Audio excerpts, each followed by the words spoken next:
అంటే నీకు పని చేయడం ఇష్టం లేదా? ఉద్యోగం చేయడం ఇష్టం లేదు. నాకు తెలుసు, మీ డాడీ ఉత్తరంలోనే రాశారు. ఫైనల్ గా చెప్తున్నాను, ఆ ఉత్తరం గురించి ఎత్తుకో. లేకపోతే ఏంటి, మీ నాన్నవ నువ్వు విమానం ఎక్కి విదేశాలు వెళ్ళాలంటుంటే నువ్వు ఇక్కడ ట్రాక్టర్ ఎక్కి పొలం తులుతానంటావు. తప్పేంటి? తప్పు కాక ఇంకేంటి?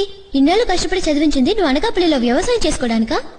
అంటే 25 ఏళ్ళు నన్ను పెంచారు కాబట్టి నేను అమెరికా వెళ్ళి 10 ఏళ్ళు డబ్బులు పంపిస్తే లెక్క సరిపోద్ది. చెల్లు, ఇదేమన్నా బిజినెసా? ఇప్పుడు నేను అమెరికాకి వెళ్ళి డబ్బులు సంపాదించి కారు కొంటాను, దాని పక్కన నిలబడి ఒక ఫోటో తీయించుకొని పంపించాలి. అంతేగాని దాంట్లో మా నాన్న ఎక్కించుకొని తిరగలనా? లేదు. అదే మా ఊళ్ళో వ్యవసాయం చేసుకుంటే కనీసం మా నాన్న స్కూటర్ ఎక్కించుకొని తిప్పగలను. అది నాకు హ్యాపీగా ఉంటుంది. మా నాన్నకి జ్వరం వస్తే అమెరికా నుంచి ఫోన్ చేసి టాబ్లెట్ వేసుకున్నానా అని మాత్రమే చెప్పగలను. అదే టాబ్లెట్ నా చేతితో వేసి పక్క నుండి చూసుకుంటే నాకు తృప్తిగా ఉంటుంది. నీకు తెలియదు నందు, నాకు 4 ఏళ్ళప్పుడే మా అమ్మ చనిపోయింది. ఎంతమంది చెప్పు అంటే